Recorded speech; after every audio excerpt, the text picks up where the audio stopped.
కులాలను దాటి రాజకీయం చేసేవాడిని. అన్ని కులాలు బాగుండాలి మనస్ఫూర్తిగా గుండెల లోతులోంచి కోరుకునేవాడిని. ఒక్క కులం కోసమో, కొన్ని కులాల కోసమో, కొన్ని వర్గాల కోసమో నేను జనసేన పార్టీ పెట్టలేదు. అన్ని కులాలు బాగుండాలి, అందరూ బాగుండాలి.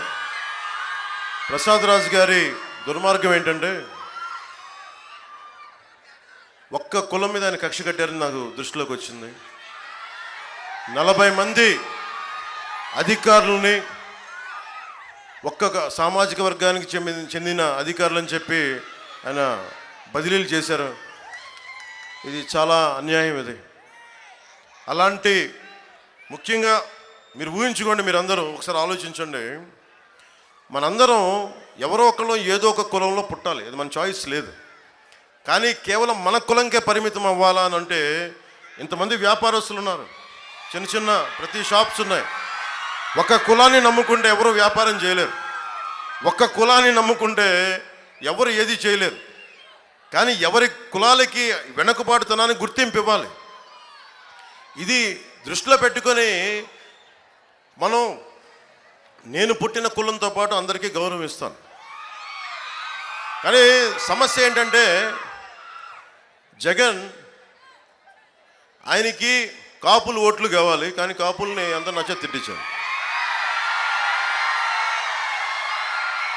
నేను ఎప్పుడన్నా కేవలం కాపులకే నేను పార్టీ పెట్టాను నేను ఎప్పుడన్నా చెప్పాను?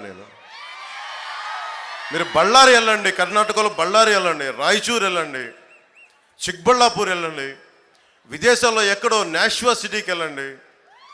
నేను ప్రపంచంలో ఏ మూలకి వెళ్ళినా నన్ను కులాలకి మతాలకి అతీతంగా నన్ను ప్రేమిస్తారు. అందరి వల్ల ఎదిగిన వాడిని ఒక్క కులం కోసం ఎందుకు పనిచేస్తాను? అన్ని కులాలు బాగుండాలని కదా.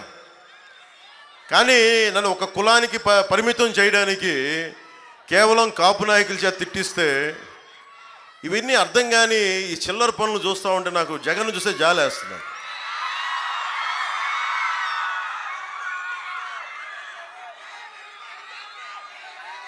నాకు బాగా చిరాకైంది.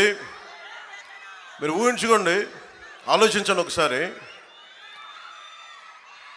జగన్ నిన్న మాట్లాడుతూ చాలా ఎక్కువ మాట్లాడాడు ఈ మధ్యన సభల్లో.